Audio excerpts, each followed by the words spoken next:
This is the story of a megalomaniac called Iorveth.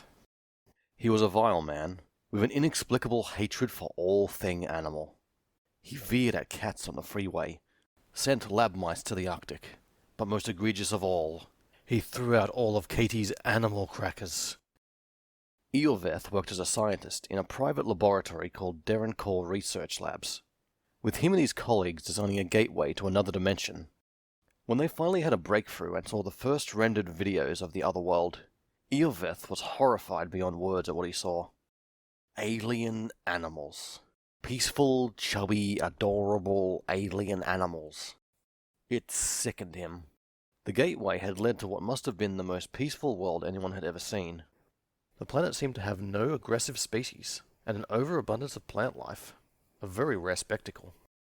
All the other scientists were amazed and over the moon at the discovery, and while they planned out ways to examine the planet while not interfering with it, Iorveth sulked in his personal area, fixated on how repulsing it all was. You see, Iorveth had desired to find a world of no animal nor creature, a new blank slate to start things over in his own image.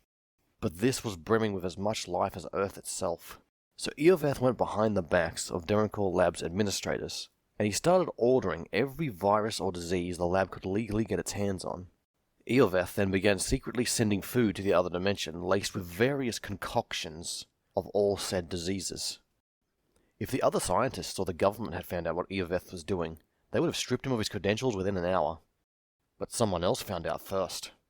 You see, the entire planet was actually a nature preserve, and was heavily monitored by aliens of said dimension. Soon enough, they sent drones into the lab through the scientists' own gateway. Holograms showing a group of aliens, furious with them and demanding they dismantle the gateway and never visit the world ever again.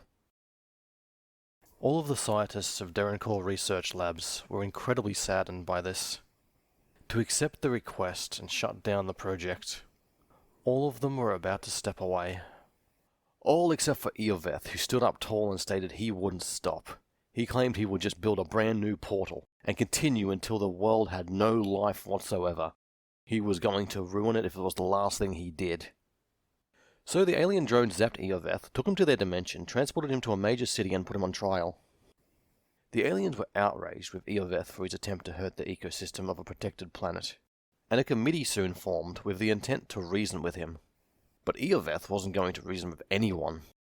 Instead, he doubled down and made a massive speech declaring his full hatred for animals, critters, and all alien creatures, and just how much he desired to end all of them if he could. The aliens were actually kind of hopeful at the beginning of the trial.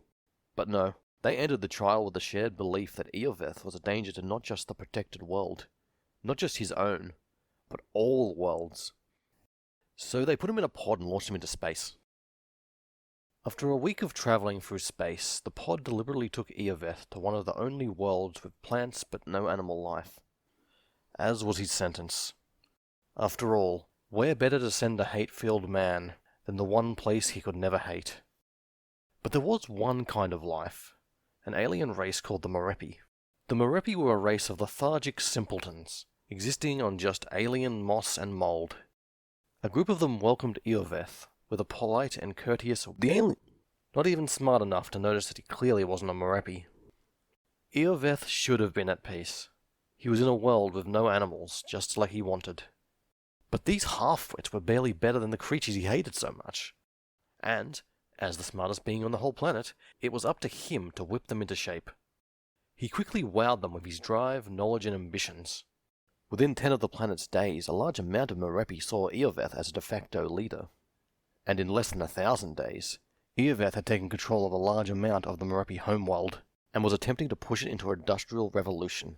Well, forcefully push, since the Merepi don't know the hot end of a stick welder. This was soon discovered by an alien empire, and said empire reached out to Iorveth, offering him plans and blueprints that would lead him into the space age, at an exorbitant interest rate. The other empire never expected Iorveth to be able to pay them back, but they most certainly didn't expect what Iorveth did next. You see, he knew that the Merepi were simpletons, but he had also noticed they were a race with very powerful instincts to compensate. So, Iorveth swapped the industrial society for a military one overnight, knowing the Merepi would be innately great at close-quarter combat, Despite being a low-intelligence species, he set up various dojos and military training grounds all across the planet, and from there the Merepi spread across the galaxy as mercenaries for hire, which gave Iorveth more money and resources to reinvest in his mercenary efforts, and it became a cycle of money that grew and grew, until he had a military might strong enough to threaten the empire that helped him grow. He wasn't going to let them take him for a ride. This was his master plan. Iorveth became the very first emperor of the brand new Merepi Empire. Now you may be wondering why Iorveth did any of this at all. Why he didn't just settle down on the one planet without alien creatures.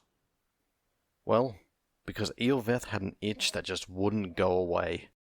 He could see the stars and they were full of alien life forms. And he wasn't going to stop until he found a way to eliminate all alien creatures across every solar system once and for all. And that is the rise of Iorveth.